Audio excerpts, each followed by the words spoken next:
Llywelyn hafau yn ôl yn fan hyn. Y gwir oedd dan gryd yn gydd a'i gyn gelain gan gelwydd.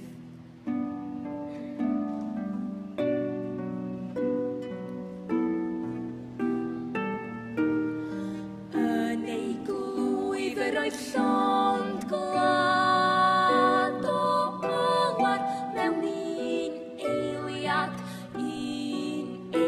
eiliad o anfadwaith, stori drist a roed i'r iaith.